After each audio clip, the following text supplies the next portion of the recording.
This is Eric Rutan of Cannibal Corpse. You are listening to the Scars and Guitars podcast with Andrew McKay Smith. G'day everybody, I hope you are well. Thank you so much for joining me, proving that the unlikely can occasionally become a reality. I bring to you a conversation featuring the great Steve Harris from Iron Maiden and British Lion. Now the catalyst for the chat with Steve is twofold. One, Iron Maiden are touring Australia across September, and the other reason, his other band, British Lion, the hard-driving pub rock outfit, are playing club shows in between those enormous Iron Maiden spectacles. Now, throughout this conversation here, of course, it's an opportunity to discuss British Lion, Iron Maiden, and bass playing, but regular listeners to the show will know I dive a lot deeper. So it was an opportunity to gain Steve's thoughts on the Mandrake project. That's Bruce's new musical vehicle, whether or not he's looked into trying out status basses, those outstanding graphite basses from Colchester in England. What was the secret sauce that kept him going through the 1990s and beyond? Blaze. Are there any contemporary artists out there that Steve feels he'd enjoy collaborating with? Yes, he answers it all and then some in this conversation. Now I'm going to do some thank yous because they're long overdue, it must be said, in the outro. I won't do them in the intro, but do stick around, especially you long-time listeners, because I've got a message for you in the outro. So let's get stuck into it. A chat with the great Steve Harris from Iron Maiden and British Lion. What state are you representing, mate? Gold Coast, Queensland. Brilliant. Lovely. All right, mate, I'll pass over to Steve. Thank you. Thanks, brother. No worries. Hello, mate. You all right? G'day, Steve. How's things treating you so far in Perth there? Yeah, good. Weather's pretty rubbish, but it's just like being in England. Yes, yeah. I thought you might have been over there to, of course I know the answer is you're not, but the Wallabies game's happening as we speak against the Springboks, so I thought you might have been taking in a bit of that. No, I didn't even know it was on, to be honest. No one told me about it. There you go. Yeah, rightio. Yeah. Mate, I'll just get this out of the way before I, start asking you questions, but I'll never forget back in 1992 as a young fella, I went to a boarding school, so all my mates lived across regional Australia and in the bush, and I was on a coach going out to the middle of nowhere, wherever that might have been, and I was had a burgeoning interest in the bass guitar, courtesy of you and Billy Gould of Faith No More, but I remember reading Bass Player magazine at the time, and you were talking about, they were asking you questions, and it was an editorial about Fear of the Dark. And, it was one of those compelling events that's always been in my mind about why I'm still a bass guitarist to this day. I play most weekends, and it was a really important moment, if you like, because I didn't have much else to do but to read and reread that magazine. And I must have read your article, a dozen times or so, mate. So I know you probably hear these sort of things all the time, mate, but from one bass player to another, thank you very much for doing what you've done. Oh, cheers, mate. Appreciate it. Mate, British Lion, it's a more straightforward iteration of Iron Maiden. Would you agree? I think it's pretty different. It's more rock than metal, but I think we've got good songs. We're a good live band. It's just a different thing, really. But I think it's a good live band. I think people should check it out and just and they can make their own idea up when they come and see us. But I think they won't be disappointed. Yeah. Does it? I'm intrigued by the lyrical themes. Actually, is that you or your singer that's writing a lot of the lyrics there? It's Richard that's writing the stuff. He's basically him and David Elkins and Graham Leslie to a certain degree with the earlier stuff. They were driving the stuff. Well, they still are driving the stuff really. And Richie writes the lyrics. He writes more from the heart, more personal type stuff. He's very strong lyricist. So I tend to let him get on with it, really. Yeah. Yeah, no, it is more personal. I could hear that. And Father Lucifer in particular is an amazing song. Now, is that the sort of song that you ever think about writing for Maiden? Not really. I don't really mix, across the two. So that's why the thing is, when other people like, if they're coming up with the ideas, which they generally do drive the stuff in British Lion, then obviously that's something that wouldn't ever see the light of day in Maiden if it's written by, it's the same thing with anybody in Maiden. If anyone outside was to write with them, it wouldn't be a Maiden song. So it's just a different way of writing, really. I suppose it's a lot more straightforward, rock rather than metal. There's plenty of melody there, as is, plenty of melody in Maiden too. But I mean, I suppose there are bound to be some similarities, but I think it's quite a different band, really. Yeah, what lessons have you learnt from British Lion? What you're doing with British Lion that you've applied with your work that you've applied to your work in Maiden? Well, I try to separate the two as much as I can, really, so that I don't really apply either one thing and the other. I don't cross over anything with either band, really. It's just it's its own different thing. So I don't really sort of think about it like that. It's just it's a different approach with different people, and so different writing styles. Yeah. What are your impressions of the Mandrake project? Well, I still went to see Bruce in London. Yeah, I thought it was really strong live, but funny enough, the personal favourite of that night was actually a really old song. Tears of the Dragon. I thought was just fantastic. But I mean, it's got some really good elements on it. It's pretty different. It's different to some of his other albums he's done, but it's good different. So yeah, It was a good live show. Yeah, have you heard much of what Adrian's doing with Richie Kotzen? Yeah, it's more sort of rock and blues based, sort of more American style, really. So he's got some good. Again, he's good songwriting, good playing, but it's more rock and blues than I would sort of want to do myself. But it's still good stuff.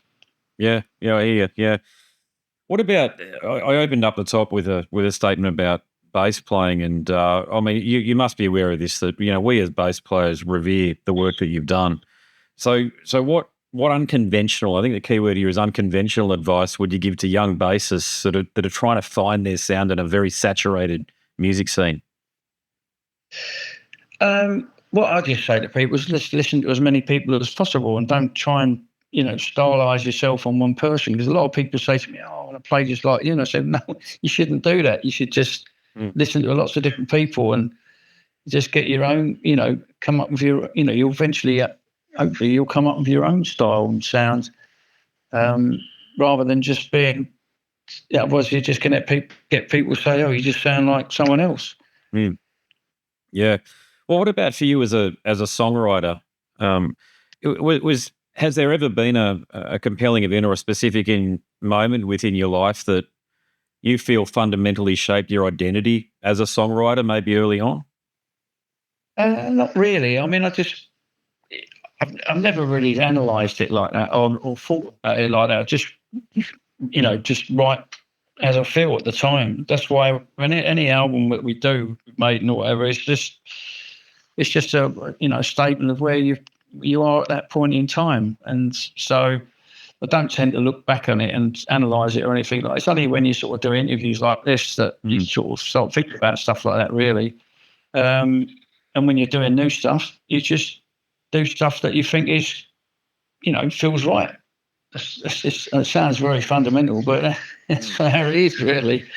You don't want to be sort of trying too hard to not repeat yourself or repeat yourself. You just write with feel and just write whatever you think is best at the time. So it's tough. It's hard to explain, I think, to anyone who has maybe not written a song yet or has only written one or two songs, perhaps. But I mean, obviously, Maiden's been around a long time, so. And all the different experiences that you experience and everything, all that goes into elements of how you write and where you are at any particular time.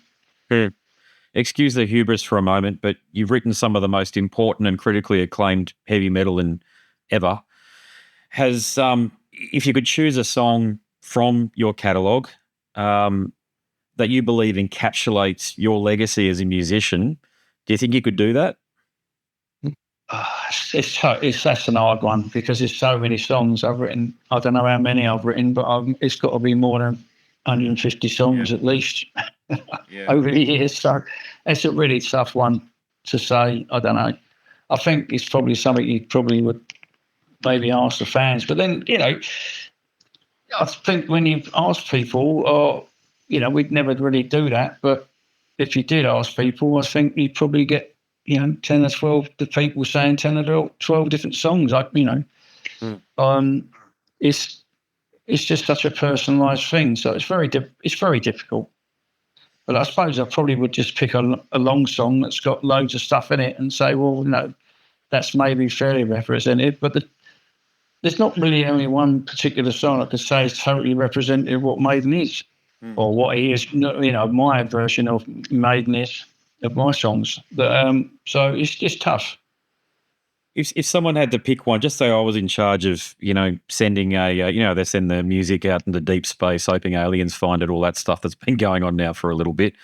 I'd pick Flight of Icarus. That'd be my choice. What would you think if someone was to choose that as the song that encapsulates everything Iron Maiden is about?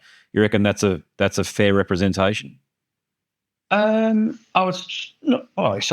really, because it's like, I think it would be better to choose a song that's written by, say, three of us, or whatever, because that song was written by Adrian and Bruce, so it doesn't really have the elements of my writing in there. So I would probably pick something like, I don't know, Evil That Men Do, which is written by all three of us.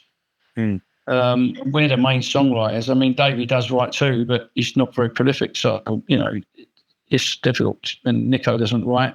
Yannick joined a lot later, but he's become quite a prolific writer later. But I would say probably something like Evil That Men Do, really. Yeah.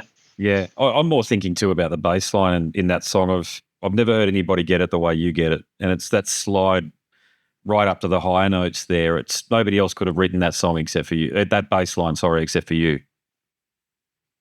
Yeah, well, that's the interesting thing. If someone else has written a song, like if Adrian and Bruce write a song, for example, and I'm not involved in that song, like writing-wise, then I still have to put a bass line to it. And it might be something interesting that I wouldn't normally have come up with because I didn't come up with the idea in the first place. So from that perspective, it could be quite different. Thinking of a song like The Evil That Men Do, then it's almost quasi-spiritual and political in a way. So how do you feel when you look back over your catalogue, the different themes across all these wonderful albums? And across the decades too, that's the key point. How do you think that they've reflected the social and political climate of the times that they were written? Well, we've never been a political band, so we've never really written about politics. We've never really been interested in writing about that stuff. We've always tried to just write stuff and do stuff that's been, I suppose, more of a release in a way for people to come and have a good time rather than be thinking about politics. But I suppose, you are, sort of governed by, some sort of influences of what's going on around you to a certain degree. So, it's I mean, there's bound to be some sort of reflection in you, what's going on. Yeah. Your music is you and Metallica and Celtic Frost actually are the three bands that are continuously influential. There's always bands that I get in my mailbox that sound like you and the other two bands. Hundreds of releases come in a week, and it's just that influence is just pervasive. So, are there any contemporary artists or bands with whom you'd like to collaborate and that you're drawn to their music? And as I say, the key word here is contemporary. So stuff that's come out in the last decade or so. I wouldn't have the time to collaborate with anyone. It's time's taken up with two bands, let alone doing anything else. It's funny because David Hawkins, the guitar player at Brisbane, he said to me 3 or 4 years ago, he goes, I'd love to do a prog album with you. And I went, mate, when am I going to fit that in, Yeah. So, the likelihood of that is pretty slim, I think. We wait for that one then. That'd be unreal, yeah. What about fan interactions. So you're meeting fans all the time, and you can see how important it is to them when they meet you. So has there been like one or a standout moment or interaction with a fan that's left a lasting impression on you? Obviously we've been going so long at Maiden, almost 50 years now. So it's a hell of a long time, a hell of a lot of fans that we've met. And there's been so many, good moments of meeting people and from all different walks of life too. So I couldn't really pick one thing, really, if I'm honest. It's just been loads of people and some very, very interesting people too. But my word of advice, if anyone wants to, break the ice or just relax or whatever, just talk about football. And just start off with that, and that'll be a good start. Indeed, yeah. Do you follow rugby and cricket at all? A little bit of cricket, not rugby really. It was long shaped ball for me, I'm afraid. But I did play rugby at school when I was pretty young, but I was never really, big enough, meaty enough to sort of. I was quick, but not broad enough to participate really too well. But I didn't really get bitten by the bug with that. But I played a bit of cricket. I like cricket. I prefer the one-day cricket rather than Test matches, to be honest. But yeah, my favourite's always been football. Yeah, and tennis as well, really. But what are your thoughts on the Indian Premier League and the pervasiveness of the T20 matches? Well, I mean, Premier League is it's probably, I suppose I'm biased, but I think it's probably the best league in the world now. Has been for some time. So it's the toughest league because really, literally, a team from the bottom can still beat a top team from the top. So not like a lot of the other leagues where it's just governed by the top 3 or 4 sides. Anyone can beat anyone. So, but as far as cricket goes, I mean, I haven't really kept up with cricket as much as I would have liked over the years, really. So I can't really comment too much about that. But yeah, fair enough. Yeah.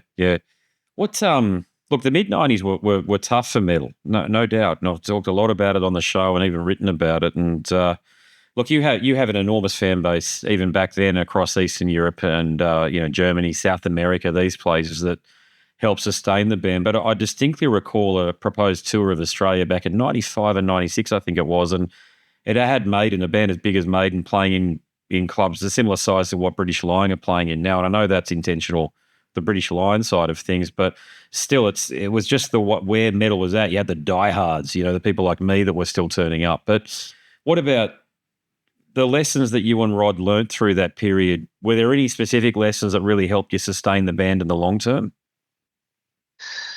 Well, I just think the reactions back then, I think, was just even more intense because it was the totally, the real hardcore loyal fans that were still there, and helped us through tough times. So it was quite challenging, but I like it. I like a challenge. Like I like a challenge with British Lion, for example. Yeah. Trying to play, you're coming in and playing to an audience where you don't know. You got to test the water, put your toes in the water, and just see. You don't even know how many people you're worth in a particular country if you've never played it before. So it's a challenge, and I like that. Yeah. Do you get people turning up, and do they get what it's all about, which is you're playing hard rock, pub style music, and Maiden isn't a feature in that?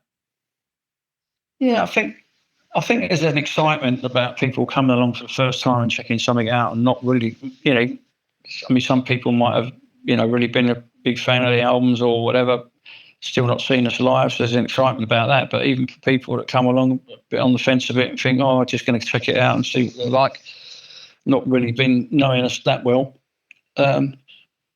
Mostly it's been really, ultra positive. People have been, loving it and just really surprised, how good the band is live.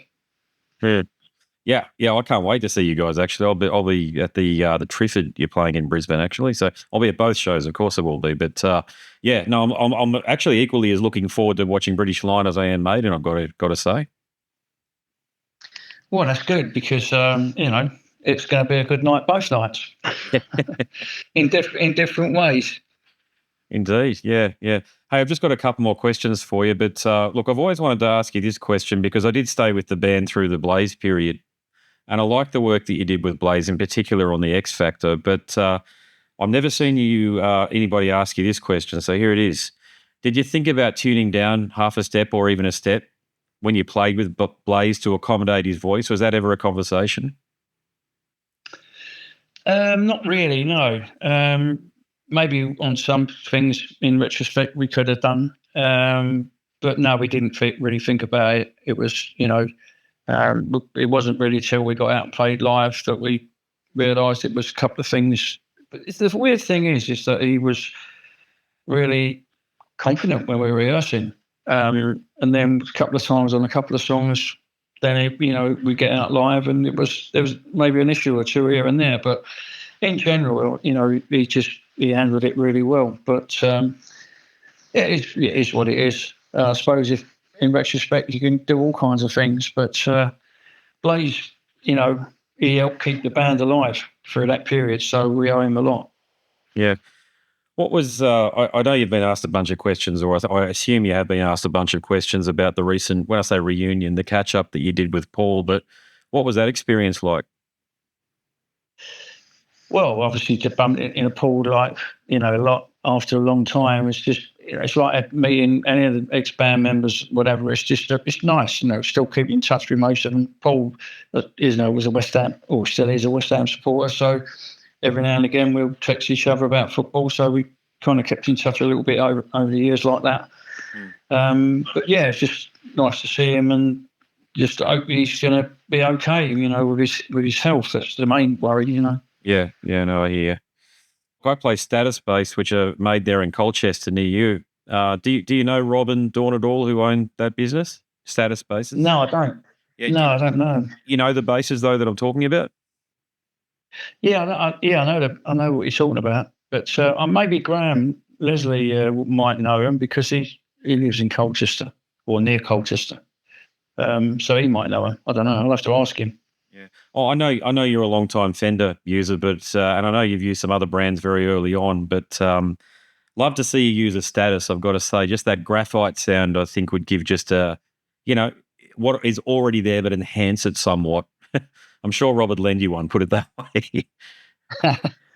Yeah, I think maybe check one out. But I must admit, I'm happy, with the guitars I use already. To be honest, it sort of does what it says on the tin, type of thing. So I've tried lots of different guitars over the years, but I just always loved the Fender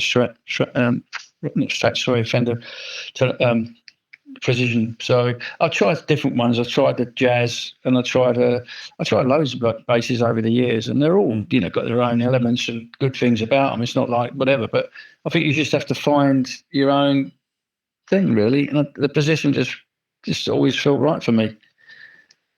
Yeah, I think Fender owe you a great deal of gratitude, to be frank. I don't know how many P basses have been sold because you play them. I mean, there'd be tons, literally. Well, it works both ways. I mean, it's been a fantastic instrument for me. So, it's the same thing with the strings. Wrote us down the strings. I mean, they've been really good to me, and so without them, it would have been tough for me. So, it works both ways. Yeah. Whatever. Just on the bass front, how I know you're playing with Clear Audio and these other, the point is world-class PA systems and the like. So is amplification, I'm talking about your back line, is that even important these days? Yeah, of course it is. Just, you've got to be able to hear what you want to hear on stage. So, yeah, it's ultra important. And whatever's going through the mics is coming from your, DI and speakers as well. But so it's important. But, and with British Lion, I can't take all my gear, a specific gear with me everywhere. I mean, I can when I'm in Europe or UK with this because you can transport it okay. But places further afield like this, it's a lot more difficult.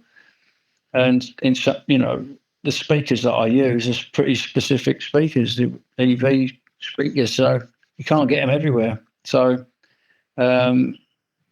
obviously, like in Perth, for example, the gear would already be there, and I should be able to use my EV speakers at British Line. But with some of the gigs, if the gear can't get there in time, then I might not be able to use it. I'll have to use something else. And so that's where the Tech 21 that I use comes in handy, because it simulates my speaker sounds just unbelievable. And I'm not sounding like a salesman here. It's just, it really does. It's the first thing I've ever had, really, that's been able to simulate my sound as close as possible through, any type of speaker. And I tried it one time through my mate's speakers, which was totally and utterly different sound than mine, and it's probably as far away from my sound as possible. And I put the Tech 21 on it, and it miraculously sounded very similar to what I wanted it to sound like. So I couldn't believe it, really, when the guy turned up with the prototype, and it just was like, wow, it's unbelievable. Something actually does what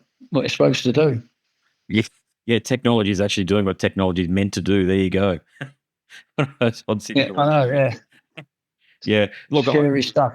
Yeah. Look, I asked the question because we're fairly used to. It might just be a Brisbane thing that we're fairly used to bands coming through and they don't have the full back line because, to your point, it's hard to bring things from Europe or the United States, so they're really just going direct in some cases. I've seen a couple of gigs like that. So, but I know for your quality of work and your standing in the industry. Those EV speakers, I've read a little bit about the ones that you're using. Yeah, they're. I don't even think they're available to the average punter like me, actually. So yeah, well, I think it's getting a little better and a little easier to get them in some places, but the Tech 21 is just my backup thing. So, and it works very, very well, very close. So. I shouldn't say that, should I? Because it's about something's going to go wrong. Well, I was going to ask you that. Do you have to bring backups of backups, like 3 of them or 4 of them, just in case? Yeah, I've got. I have carry one with me, and there's 2 or 3 others, and so keep them in all different places in case something goes wrong or whatever. So yeah, it's just. I'm always like that anyway. I mean, I'm in the studio. I always make sure there's backups of everything in different places. In case a building burns down or something like that. I'm just paranoid about stuff like that. Kind of horror stories about people losing their master tapes and all sorts. And so I remember talking. I back up the backups. Yeah, exactly. And I was going to say, I remember just quick story. I remember talking to Bob Daisley a couple of decades back, and he was saying his bases are housed in a castle surrounded by a moat. So they must be similar for you as well, I take it. Yeah, I would say so, yeah. Yes. You have a heck of a story unlike really any other out there in metal. And there has been a lot of books written, but there's been none written by you. So please tell me a biography. I know there's a lot of the story to still to go, but we'd love to read about your thoughts on your own life. So have you got plans for that? I'd love to do a book at some point. It's just I know how much work would have to go into it to do once and at that time. So it's just that's the problem. I've written a few forwards for other people's books, and even doing those just takes time. So I thought, wow, if it takes that much time to just do a forward, then what's it going to be like doing a book? But I'm sure I'll do one at some point. Mate, thank you so much. It's a tremendous privilege to finally talk to you, and it's just one of those moments. And I know you get a lot of that sort of feedback, but thank you very much for making the music that you made, and long may you continue to make tremendous rock and roll. Cheers, mate. Appreciate it. Cheers. Thanks, brother. Cheers. Thank you, Andy. Thanks, mate. Appreciate it. Cheers, mate. Catch up. Cheers. Thank you. Bye-bye. Bye. What do you think? I imagine that a lot of people that have listened up to this point, it may be your first interaction with the show. So I appreciate that a big name like Steve Harris has brought you here. So I hope the conversation lived up to expectations. And if you like what I do, there are many more chats over at scarsandguitars.com. Now, before I bid you farewell, I just want to go through some thank yous. I've been doing this show for it's over 7 years now. And in that time, there's been one figure that has been a constant presence, and his name is Brother John. I won't mention his surname because people in the industry in Australia know who he is. And so, in other words, those who know. But for everybody else, this is a bloke that facilitates the majority, the introductions, I should say, to the majority of the people that appear on the show. Without him, this show simply doesn't happen. It's too hard to get introductions as a nobody.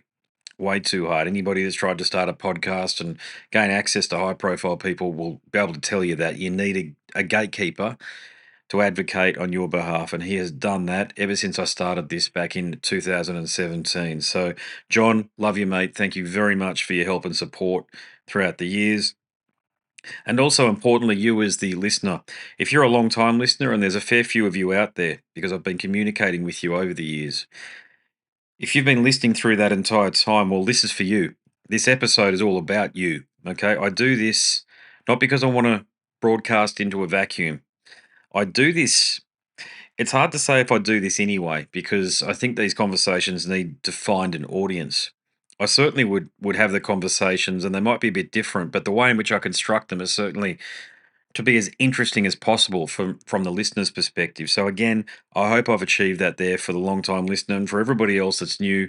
Like I said in the introduction to this outro, I hope it lived up to your expectations. All right, that's all from me. My name's Andrew Mackay Smith, and I'm the host of Scars and Guitars. Until the next one, it's a goodbye for now.